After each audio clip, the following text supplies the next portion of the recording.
Muito boa tarde a todos, aos internautas, boa tarde, boa noite, bom dia, sejam todos bem-vindos à nossa casa. Vamos dar início ao nosso encontro de hoje com a nossa irmã Sueli, que vai fazer o estudo. Vamos de início fazer a nossa prece, o nosso momento de reflexão, para nos harmonizarmos então e darmos início ao nosso encontro. Vamos orar. Agradecemos, Mestre Jesus, a oportunidade que estamos tendo mais uma vez. Que os irmãos da pátria espiritual, trabalhadores desta casa na espiritualidade, possam nos intuir, que a nossa irmã possa fazer um bom estudo e que nós outros assim possamos aprender ao máximo todos esses ensinamentos que nos serão passados. Obrigado, Mestre Jesus, que assim seja em seu nome e em nome de Deus Todo-Poderoso. Que assim seja. Sueli Machado.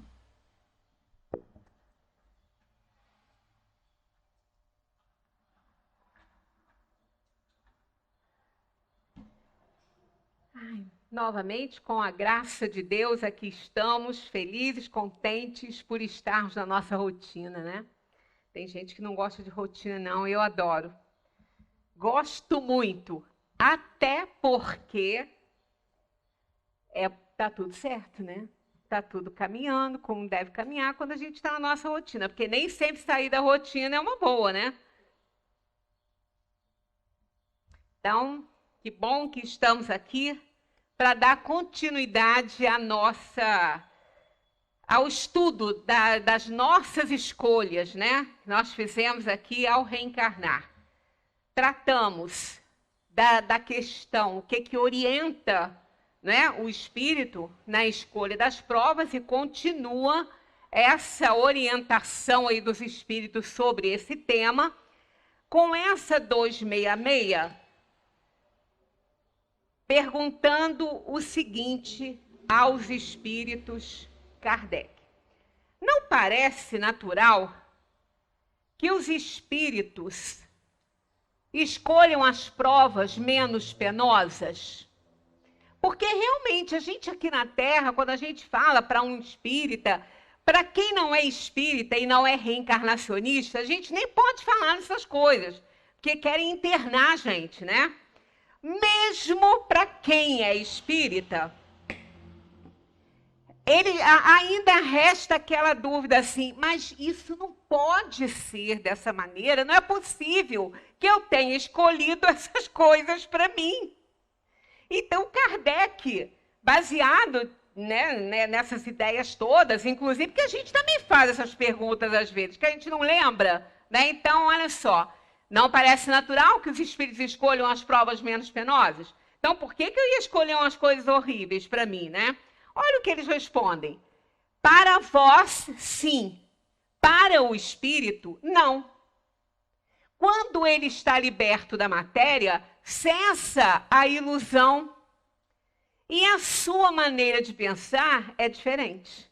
Então, o espírito, ele só vê, né, as coisas que podem ser boas para ele resgatar as dívidas dele e alcançar a felicidade dos justos. Ele, na erraticidade, ele está vendo que não tem tempo, não corre tempo, é tudo para sempre, né? E ele aí compara com o que ele teve aqui na Terra, né, com aqueles anos que viveu na Terra, que para ele era tão longo, né? Foram anos tão longos, e, no entanto, ele, com a visão de espírito, ele vê que não é assim, é muito rápido, passa muito rápido. E nós estamos constatando isso, né? Hoje, quando nós nos vemos com a idade que temos, a gente fala, gente, eu não vi o tempo passar. Quando a gente vai abraçar um filho, que quase que a gente tem que subir no banquinho, né, para poder abraçar, a gente fala, eu não vi você crescer tão rápido assim, né? Pra gente, por isso é que a gente tem sempre aquela ideia de que são nossos bebês, né?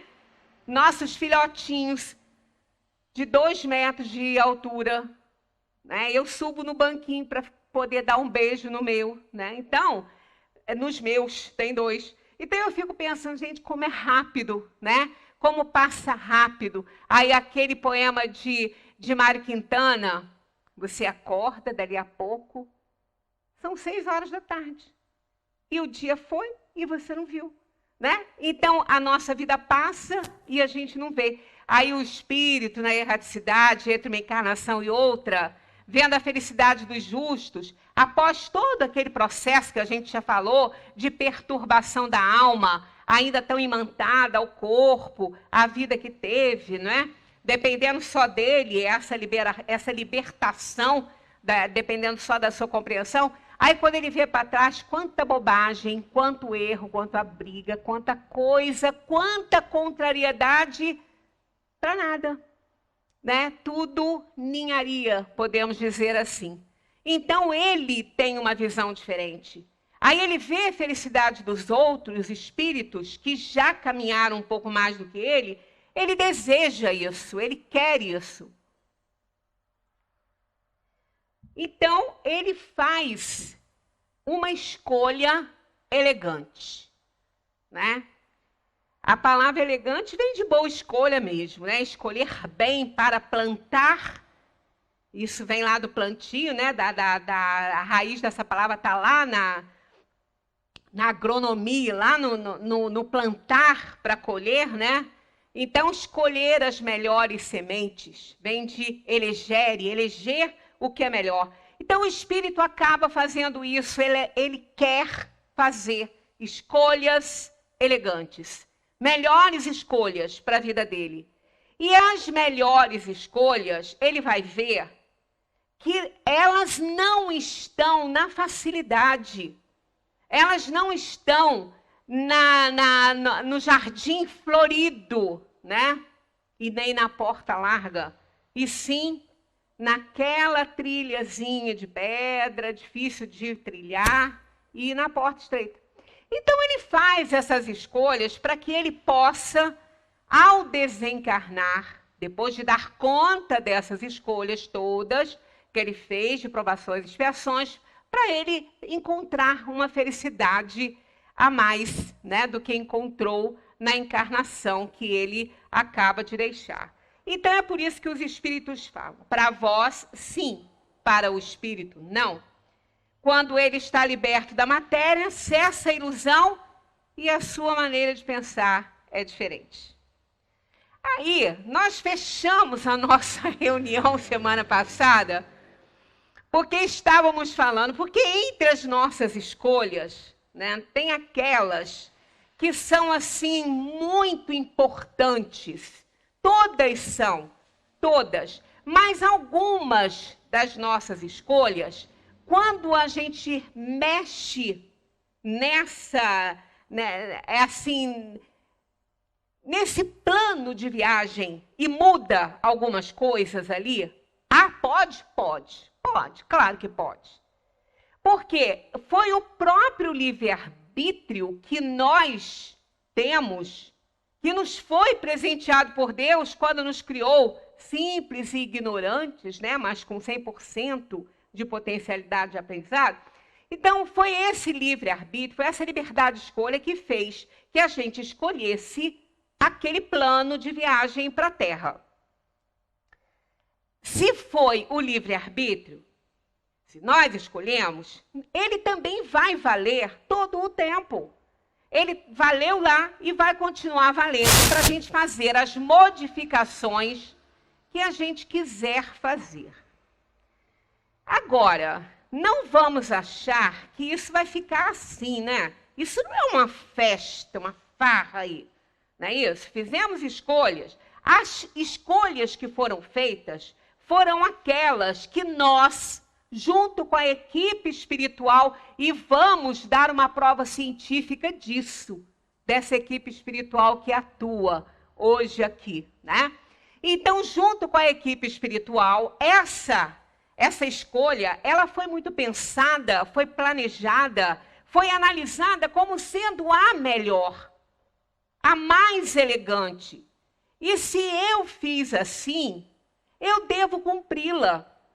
Eu não devo ficar mexendo, porque ao mexer, ao fazer alterações nesse plano de viagem, eu farei com a visão da Terra, com a visão de mundo que eu estou tendo, porque estarei encarnada já. E quando eu fiz a primeira escolha, aquela definitiva para o meu plano, e ela foi aceita, né, com o aval divino aí, eu estava com essa visão aqui, ó, liberta da ilusão, com a visão espiritual e pensando diferente do que eu penso aqui na Terra. Tanto que aqui a gente põe em dúvidas as escolhas que a gente fez, né? Porque a nossa visão, a nossa interpretação, o nosso pensamento, ele está influenciado pelas coisas do mundo. Aí, quando eu faço essas alterações, eu estarei fazendo com a minha visão de mundo. Já começa por aí dando erro. Já começa por aí criando problema para mim, porque eu estou alterando uma coisa que fiz com a visão do Espírito. E não com a minha visão aqui, mesclada pela sensualidade, pelos prazeres do mundo. Né? Então, ela é a certa. Então, eu posso mexer? Posso. Mas eu vou criar alguns problemas para mim, com certeza.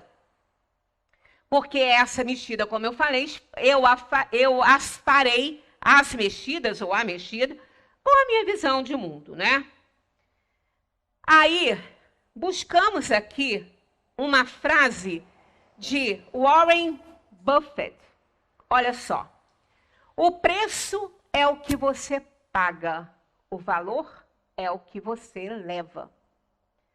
Gravemos isso para a nossa vida toda, em todas as circunstâncias, em todas as situações.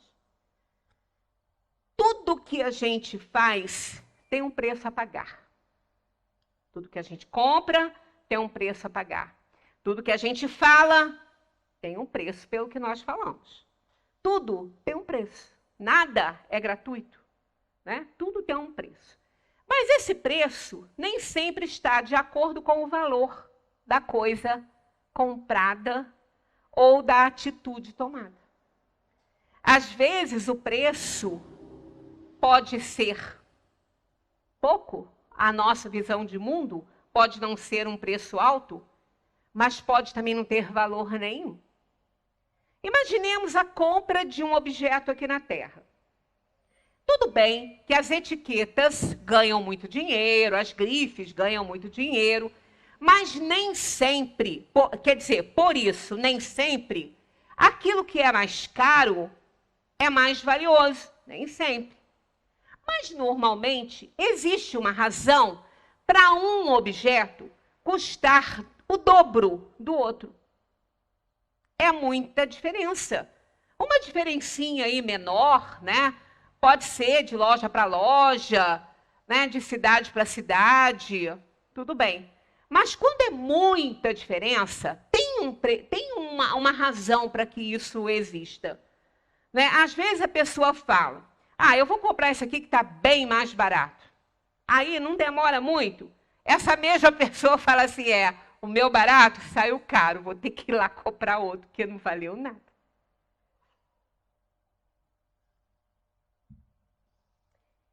Enquanto isso está sendo colocado para o objeto, está ótimo. Mas para quando isso é arrastado para a vida, para as escolhas que a gente faz na vida, e a coisa é muito séria.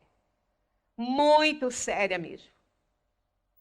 Então, essas mexidas que a gente possa fazer, ou não, ou pelo menos só deseja e não faz, não importa, essa alteração nesse plano de viagem tem um preço.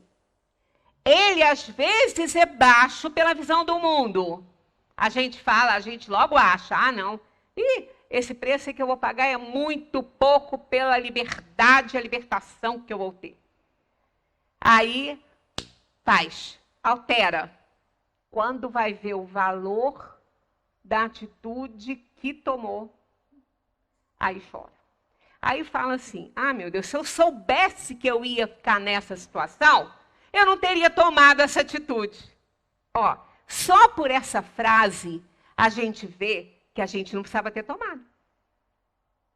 Só por essa frasezinha aí, a gente percebe que a gente não precisava ter tomado aquela atitude. Que a gente tinha como contornar e controlar a situação. Mas a gente acabou fazendo, né? Aí fez uma alteração e quase sempre, eu digo quase porque em algumas situações isso não vai acontecer. Quase sempre as alterações são feitas e o espírito se arrepende, que são feitas, o espírito se arrepende de ter feito. Quase sempre. Então tem que se pensar muito. Terminamos a nossa reunião na semana passada com essa questão, porque todas as escolhas, como a gente falou, são importantes, mas tem uma que é muito importante, que é aquela alma que decidiu construir um núcleo familiar. Porque algumas não. Elas nascem, escolhem a família que elas querem nascer, e a ação delas no mundo, a profissão, a atividade delas no mundo, seja para retorno financeiro ou não, ou apenas um trabalho voluntário, às vezes não implica um núcleo familiar, dependendo do que ela escolheu para ela fazer. Não quis fazer a escolha de construir uma família e receber filhos em casa, né? Mas quando essa escolha é feita, percebemos aqui, né, na nossa atividade do mundo, e isso, claro, o espírito na erraticidade, ele logo percebe isso, e vai acontecer nessa escolha o envolvimento de outras almas. Quase sempre. A menos que aquele núcleo familiar que a pessoa decidiu construir não envolva a presença de filhos. Aí cai um pouco esse envolvimento dentro do núcleo familiar. Mas existe uma razão para isso. Às vezes, aquelas almas que estão se unindo, que nem é uma união, né, um casamento assim formado da forma que a maioria é nos planos de provação e expiação, que na maioria das vezes esses casamentos são provacionais. É o encontro de almas comprometidas para reajustamento nesse campo matrimonial. Nem sempre esses casamentos são dessa maneira, a maioria é. Mas existe uma minoria que almas já se sublimaram em sentimentos, elas se amam de verdade, no verdadeiro sentido da palavra amor incondicional. Essas almas decidem se juntar para belas realizações no campo material. Elas vão se dedicar a um trabalho grandioso. E a força daquele amor que uma sente pela outra vai ajudar, vai facilitar a atividade delas no mundo. Né? Dessas duas almas que querem seguir junto no trabalho de caridade, de assistência, de solidariedade ao próximo. São raros esses casamentos, mas tem. A maioria é para reajustamento emocional no campo do matrimônio. Então, quando o espírito faz essa escolha, a primeira situação é o parceiro dessa, ou parceira, não vamos colocar aqui masculino ou feminino, é a outra parte aceitar. Alguém faz a escolha porque viu que essa escolha é a melhor para que ele possa se reajustar com aquela alma que ele tem comprometimento de outras vidas. Aí aquela outra alma reconhece isso e aceita essa proposta.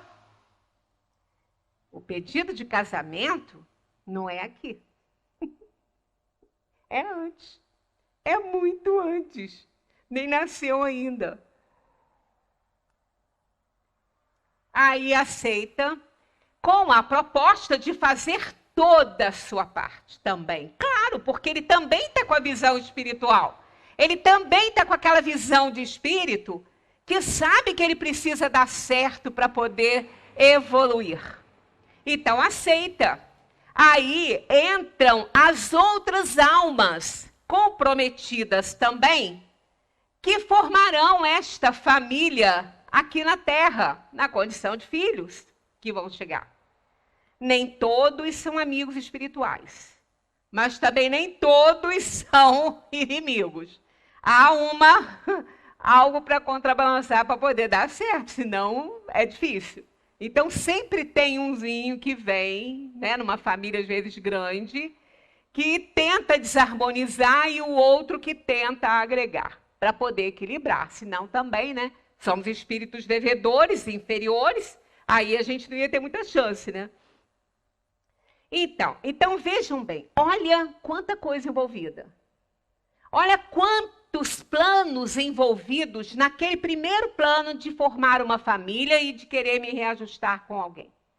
Então, quando essa alma vem para o mundo e ela decide fazer mudanças nesse plano aí, ela está assumindo muitas responsabilidades, porque ela não está mudando um plano só dela, ela está mudando o plano dos outros também. Que os outros, as outras almas que vão formar esse núcleo familiar, elas estão com o seu passado entrelaçado ali. Elas estão com comprometimentos com ambas as partes. Não é só com um. Os nossos filhos não têm problemas só com uma das partes, ou só com a mãe ou só com o pai, com os dois. Senão não teria nascido ali. Ou não teriam sido endereçados àquela família na condição de filhos do coração, que eu não gosto nem de falar adoção a gente fala para bichinho, animal. Para espíritos a gente fala que é filho do coração, né? Não é filho adotivo, é filho do coração. Então, aí a gente vê o tamanho da nossa responsabilidade. Por isso, quando falamos na semana passada, que muitas vezes aquela alma que nós escolhemos para vir conosco, ou nós que fomos escolhidos, chega aqui e a gente começa a fazer o que não deve, a não colaborar, a ter atitudes indignas, nada do que prometeu quando fez essa escolha está cumprindo. Aí entra a questão desesperadora da outra parte, ele ou ela, que estão fazendo tudo direitinho, não estão mais suportando a situação. Aí eu terminei assim com aquela perguntinha. Tem que ficar? Não tem que ficar? Até uma amiga me mandou uma mensagem rindo disso, ela falou assim, estou esperando para saber se tem que ficar ou não tem que ficar. Eu falei, para você não resolve mais, você já tomou essa atitude há muito tempo. Falei que ainda brinquei com ela assim. E aí? Por que a gente escolheu? Tem que ficar? Não tem que ficar? Olha só, para a decepção de muitos, não sou eu que vou dar essa resposta. Quem sou eu para isso, né? Olha o tamanho da responsabilidade que alguém assume quando aconselha um casal a se separar ou a ficar junto. Tanto faz. Ou aconselha a se separar ou aconselha a ficar junto. Olha o tamanho da responsabilidade.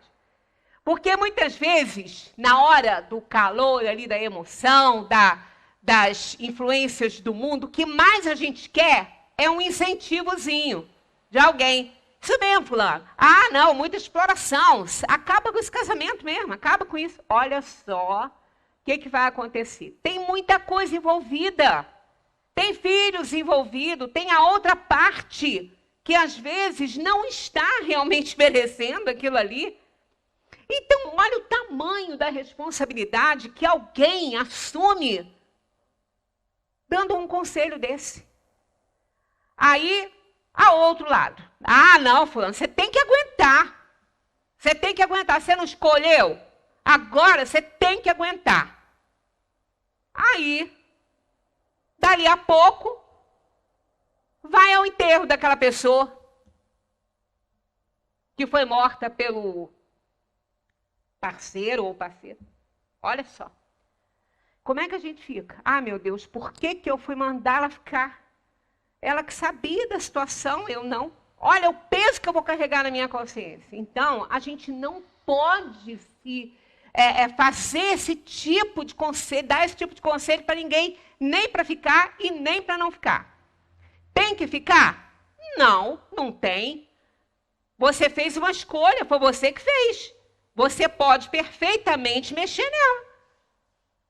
Isso a doutrina espírita deixa claro. Agora, o preço é muito pequeno perto da falta de valor que vai ter. Você vai pagar um preço, não, vou me libertar, vou dar outra, vou viver, eu vou pagar muito pouco pela vida que vou ter. Vai pagar muito pouco e não vai ter valor nenhum o que vai fazer. Porque vai mexer tanto com tanta gente, com tanta coisa, e vai ter que dar conta. Esse que é o problema. E aí a gente sabe que para todas as escolhas feitas, ou a nossa feita por nós, ou a do outro feita por ele, existe o fator humano. A gente não pode esquecer disso, porque é uma escolha.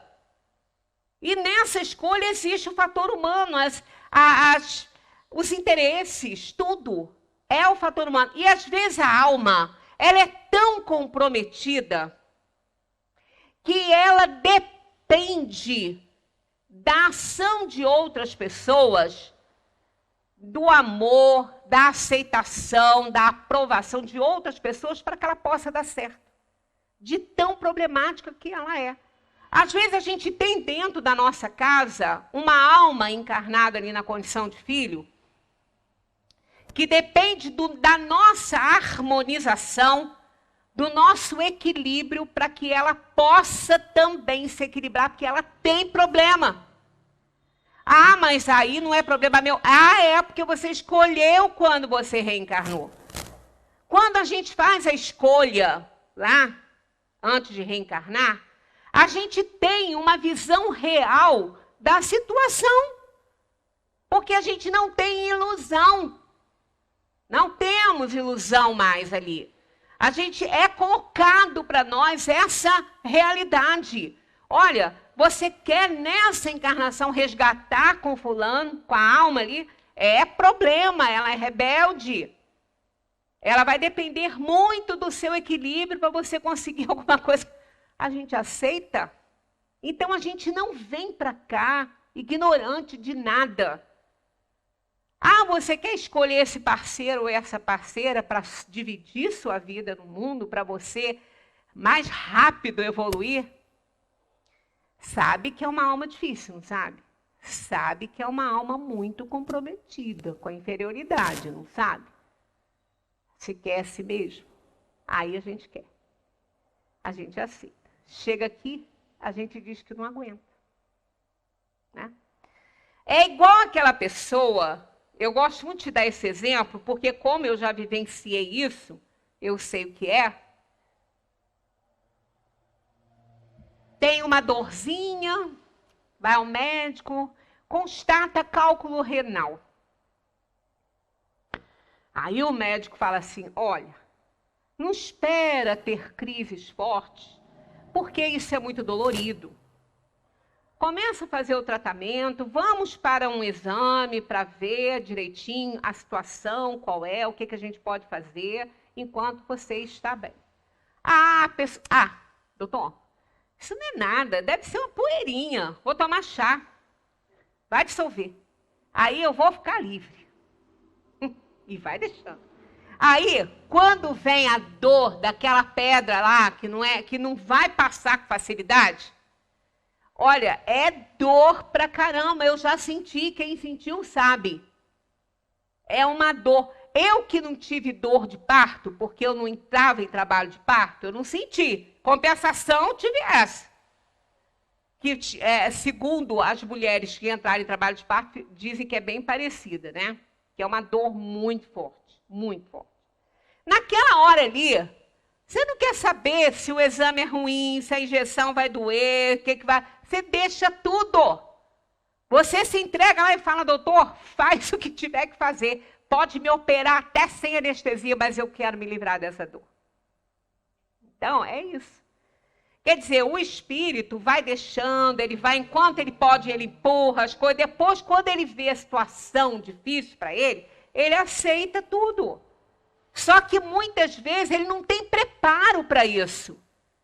Né? Ele, na hora que ele vê a felicidade dos justos, ele quer permanecer naquela escolha, ele quer evoluir, ele quer andar rápido. Nós somos imediatistas, né? A gente não tem muita paciência de esperar o tempo das coisas. E aí é dado a ele, porque existe uma possibilidade dele aguentar, mas chega aqui, ele não quer aguentar. Ele não quer dar conta daquilo que ele sabia que ele teria que dar conta. Mas existem situações e situações.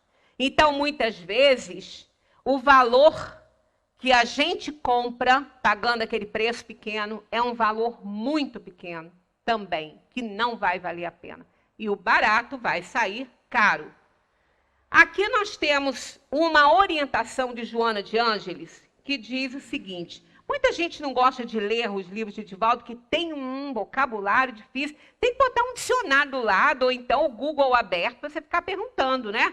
Porque ele é rebuscado, né, na fala. Mas ela tem o livro Após a Tempestade. Eu dou o nome porque é bom. É um livro que elucida muito. Joana de Ângeles abrange toda essa parte de problemas familiares, é muito bom. Então, ela fala ali na questão do divórcio, né? De que divórcio, ela não é início não, tá? Tem coisas antes, mas tem assim, ó. Não te precipites através de soluções que às vezes complicam as situações. Às vezes a gente quer tomar uma atitude que a gente acha que não aguenta mais. Aí tem que primeiro pensar para não se precipitar, para depois não falar assim: se eu soubesse que eu ia ficar nessa situação, eu não tinha tomado essa decisão. Então, se fala isso, é porque ainda não estava no momento de tomar essa decisão. Porque quando está no momento, o cálculo está lá, você não aguenta mais, você deixa operar até sem anestesia. Então, você diz: o que vier será lucro. Não aguento mais. Aí você pode até passar muitas dificuldades depois, mas você vai dizer assim: eu fiz o que devia ter feito. Senão daria problemas maiores. Aí a própria espiritualidade sabe dos seus limites. O seu anjo da guarda vai te ajudar nessa decisão. Tanto que muitas vezes acontece a gente, na hora de ir dormir, na hora das nossas preces ali, né, na hora de dormir, a gente está decidida no dia seguinte tomar uma decisão complicada. E a gente dorme já pensando nisso. Acorda com outra ideia, acorda com outro pensamento e ainda fala para si mesmo: engraçado, eu estava tão decidida, mas agora eu não estou, não. Acho que eu vou pensar melhor. O que foi isso? Encontro com o anjo da guarda, encontro com aquela equipe espiritual que fez você lembrar das escolhas que você fez. Nós somos muito assistidos, muito amparados. A gente não pode duvidar nenhum momento disso. Nenhum momento disso. Então, isso é um recadinho de Joana de Ângeles valiosíssimo. Não te precipites através de soluções que às vezes complicam as situações. Envolvendo filhos, então, na situação, né? Se a gente decide, vulgarmente falando, né? Chutar o balde. Pois é.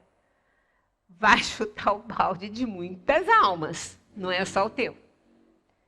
E aí é aquela questão, dependendo do que você escolheu, da situação na qual você trouxe espíritos para dentro do seu núcleo familiar, vai ficar muito caro.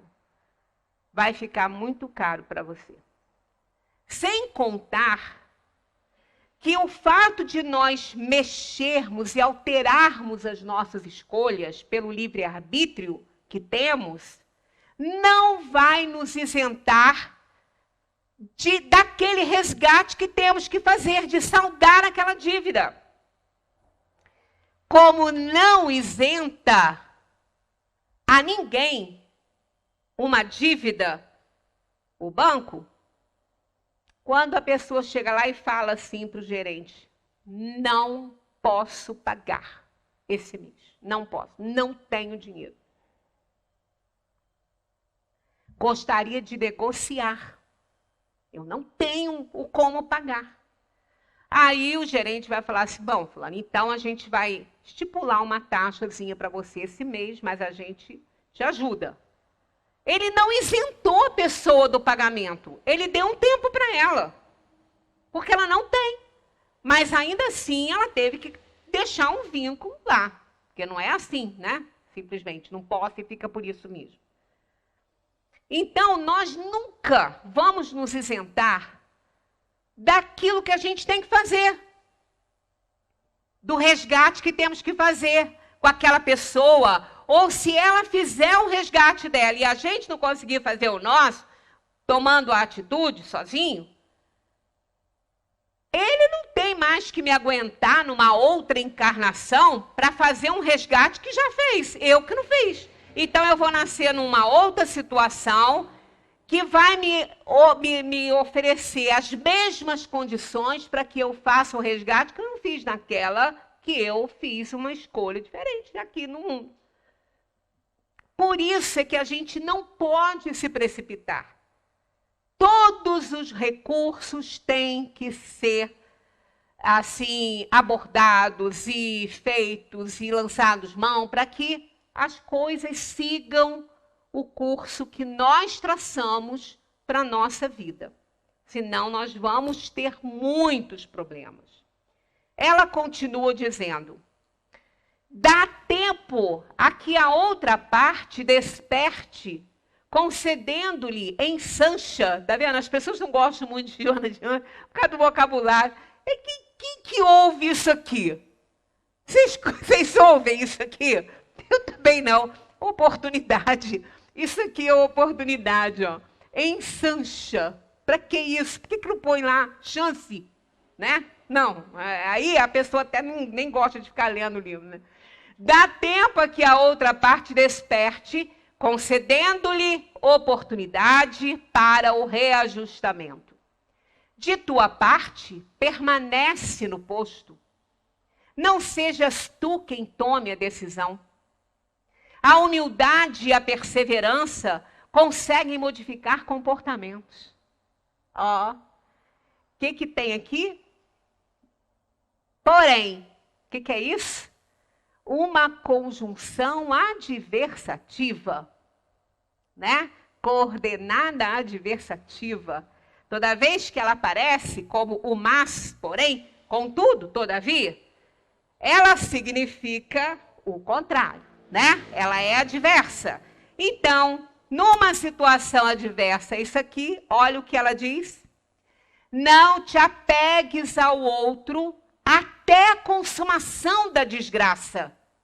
Se alguém não deseja espontaneamente, é importante isso aqui, um advérbio fundamental aqui nessa questão aqui.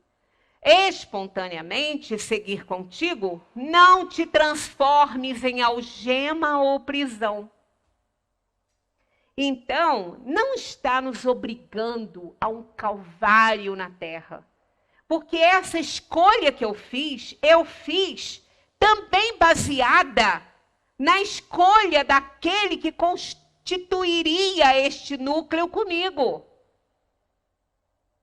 Eu disse que carregaria um peso além da minha força, porque eu teria alguém segurando na outra ponta aquela tábua. Sozinha eu não posso erguer, mas junto com outra pessoa eu posso. Então, mas aí é o que acontece. Se eu não tiver a ajuda de alguém para erguer aquele peso, eu não vou poder erguer, vou deixá-lo no chão e vou dizer para mim mesmo, não tenho condições. Aí, se ainda que eu perca aquele objeto, aquilo ali que eu deveria levar, eu não vou me arrepender. Eu vou falar, não, eu não podia mesmo, eu não tive nenhuma ajuda, eu não podia. Então, paciência. Vou viver sem isso. Né? Aí que tá. É diferente daquela pessoa que se precipitou, que saiu do seu posto, que tomou a decisão, primeiro, antes de analisar qualquer coisa, como está aqui, ó, não sejas tu que tome a decisão assim, porque quase sempre a cabeça está quente, né? Os ânimos estão animados demais, né? Mais da conta. Então, aí é diferente dela, que depois, diante da dificuldade, dos problemas, ela vai dizer, se eu soubesse que eu ia estar nisso, eu não teria tomado essa decisão. Então, podia carregar o peso. Não carregou porque não quis, deixou lá no chão à toa. Mas quando ela não tem condição, não tem. Ela não pode se arrepender daquilo que ela não podia fazer, que não estava no controle dela. Aí que entra essa questão aqui, ó. Quer dizer, tem que ficar? Não, não tem que ficar. Agora, não tem que ficar, mas tem que avaliar isso tudo. Você pode tomar a decisão? Pode. Mas cuidado com o que você vai fazer. Analisa muito. É por isso que muitas vezes vocês até vão lembrar de amigos, né, nessa situação. Os casamentos na Terra são provacionais. Não são por amor. Porque o amor é um instinto elevado à altura do progresso feito, é o sentimento por excelência. Ainda que ele seja condicional, não existe quando o casal se junta na Terra, quando ele descobre aquela pessoa que intuitivamente ele sabe que vai dividir a vida com ele ali. É uma atração forte, é uma paixão grande para aproximar essas almas. E no decorrer do tempo, essa paixão precisa ser transformada e sublimada em amor. Ainda que condicional, mas em amor. Para que mais para frente se sublime com a convivência, né? Então é comum, às vezes a pessoa está com 25 anos, 30 anos de casado, querer se separar. Querer dar um fim no casamento. Aí o outro fala, mas fulano, você endoidou. Você ficou perturbado, você está doente, você está com problema, tem que se tratar, procura um terapeuta. 25 anos, 30 anos, agora que você está vendo que não dá certo? Aí a pessoa fala assim, não, eu estou vendo há bastante tempo, mas eu estava no meu posto, esperando que as coisas melhorassem. Tem um ditado que diz assim, a esperança é a última que morre, né? É verdade. Ela morre. É a última, mas ela morre. Aí chega num determinado momento da vida, a pessoa viu que a esperança de melhorar morreu. Não vai melhorar. Não vai. Aí faz o quê? Termina com um casamento de 30 anos. Continua até quando a morte os separe num difícil relacionamento, o que faz? Pesa isso tudo. Esse momento é um divisor de águas na vida daquela alma aqui na Terra, na encarnação dela. Ela tem que pensar, toda a estrada percorrida, ela vai ver. Ela só não vai ver quanto ela tem para percorrer, porque ela não sabe qual é o momento dela partir daqui, né? Quanto ela tem que percorrer, ela não sabe, mas ela sabe quanto ela já percorreu. Ali ela tem que analisar muito e ver, vale a pena? Será que vale a pena, né, terminar essa relação? Só a própria pessoa pode saber isso. Porque só nós conhecemos o nosso limite. Às vezes, nem nós conseguimos avaliar nosso limite. Como que uma outra pessoa vai poder nos ajudar nisso? Não pode. Então, baseado na orientação dos espíritos, e principalmente daquele anjo da guarda que está ali a nos proteger, abertos às intuições deles, né? A gente começa a avaliar o seguinte, eu não tenho mais o meu companheiro de vida, né? Assim, o meu consorte, mas é uma alma amiga minha. Ficou comigo esse tempo todo aqui caminhando. Então, aí entra aquela questão da caridade que a gente aprende na doutrina e começar a exercitar o perdão. Não tem outro jeito, é assim mesmo. Porque aí você passa a ver aquela pessoa com outros olhos, com olhos de irmão, necessitado de amparo, e siga em frente. É a condição acertada, com certeza. É aplaudida pelos espíritos. Mas não vamos esquecer daqui. Se a situação não oferece essa harmonia, ainda que como amigo, não vamos esperar chegar na desgraça e acontecer uma tragédia, que pode acontecer. Então, só nós podemos, só quem está ali pode avaliar esta situação. Não podemos interferir, nem para ficar e nem para não ficar. Então, a resposta, eu sei que não agradou muita gente, mas é o que os espíritos têm a nos oferecer. A porta é estreitíssima. Tem pedra também no caminho. Mas larga é a porta da perdição. Florida que só ela, cheirosa, mas as flores podem ser venenosas e algumas têm espinhos. Então, a gente tem que avaliar tudo muito bem e nunca esquecer que a escolha que eu fiz antes de encarnar, essa foi aquela que, com minha visão de espírito, eu vi que era a melhor para mim. E aí, ao partir daqui, se eu conseguir me harmonizar, ao partir daqui, eu estarei em paz. Então, olha só, esse quadrinho eu recebi ontem, né? Não foi para casa, né? Quando você começa a cuidar da sua energia, você começa a atrair pessoas melhores, começa a atrair momentos melhores e começa a se sentir melhor. Tudo começa dentro de você. A gente não pode esquecer que nós estamos num mundo de provação e expiação e as influenciações são muito pesadas nesse mundo. Nós temos muitos espíritos que nos assistem, que nos amam, que torcem pela nossa vitória, mas também tem muitos espíritos que querem ver a nossa desgraça, porque são nossos cobradores de outras vidas. Não estão fazendo nada que a gente não, digo assim, entre aspas, mereça, porque ninguém é odiado à toa, né? Ninguém é odiado por nada. Alguma coisa está acontecendo ali que não merece ser odiado, não. Mas que espíritos menos avisados não têm ainda essa compreensão e não nos amam, né? E uma das influenciações bem constantes é justamente nesse ponto aí dessa escolha que fizemos. Porque quando nos derrubam ali, não derrubam só a gente, derrubam uma família inteira.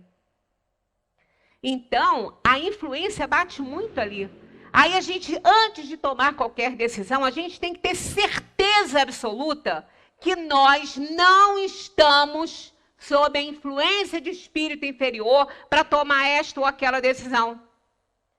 É preciso que a gente cuide da nossa energia, para que a gente receba a intuição do anjo da guarda, dos espíritos que nos auxiliaram nessas escolhas que fizemos, para que então, harmonizados, em paz com a nossa consciência, a gente possa tomar a atitude acertada.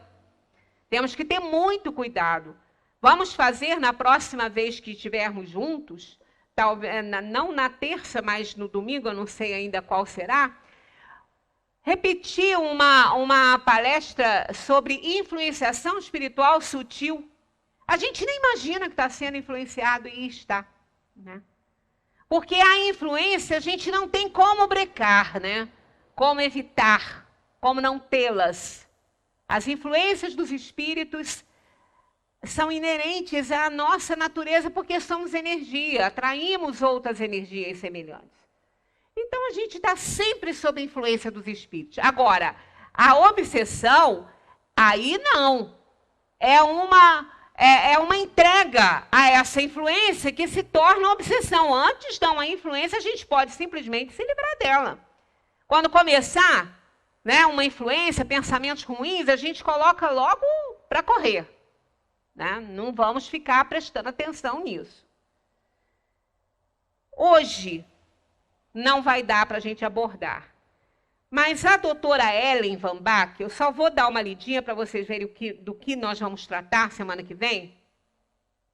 Ela é uma psicóloga, terapeuta de vidas passadas, americana, estudiosíssima, e na atualidade é um dos expoentes nessa questão, né? A doutora Ellen Van Bach era também cética, ela não acreditava em nada quanto à reencarnação e outras questões de ordem espiritual. Até que ela própria passou por uma regressão espontânea, quando teve em uma biblioteca de uma cidade histórica nos Estados Unidos, onde encontrou um livro que teve a nítida impressão que tinha lhe pertencido. Como, né? Folheando o livro, ela achou que era dela, que ela já teve aquele livro. Nessa não teve, né? A partir dessa experiência, ela passou a refletir que havia inúmeros mistérios ainda não resolvidos. Passou, apesar do ceticismo que ainda sentia, a formular para si mesma uma pergunta digna de uma verdadeira cientista. Seria minha experiência pura fantasia ou refletia uma realidade de que eu nunca suspeitara antes? Olha que interessante, né? Então, começamos 5 minutinhos atrasados, vamos lá. Olha só. Com base nessa pergunta, ela, então, elaborou uma pesquisa que durou 10 anos, utilizando mais de 1.200 pessoas, que, submetidas à regressão hipnótica a diferentes épocas da humanidade e em diferentes regiões do planeta, bem como em situações diversas, como experiências de morte em existências anteriores, e sobre o motivo pelo qual reencarnaram, produziram 1.100 relatos, nos quais trouxeram uma infinidade de dados que evidenciam que realmente viveram várias vezes. Dentro da ciência, uma constatação. Foram experiências com 1.100 pessoas, olha só. Por que você está nascendo? A grande maioria, essa primeira parte aqui que respaldo que a gente está falando, ó. A grande maioria disse que havia tomado a decisão de nascer com base no aconselhamento feito por outras entidades durante o período entre vidas, o período da erraticidade. Olha, com base no aconselhamento feito por outras entidades durante o período entre vidas. É aquela equipe espiritual que cuida da reencarnação, que nos auxilia na escolha das provas. Olha só, estas entidades foram descritas, às vezes, como mestres, guias ou gurus, porém, mais frequentemente como amigos e um grupo de espíritos aparentados. Olha que coisa maravilhosa! Isso está na ciência, não está no espiritismo aqui. Está aqui, na obra de Kardec.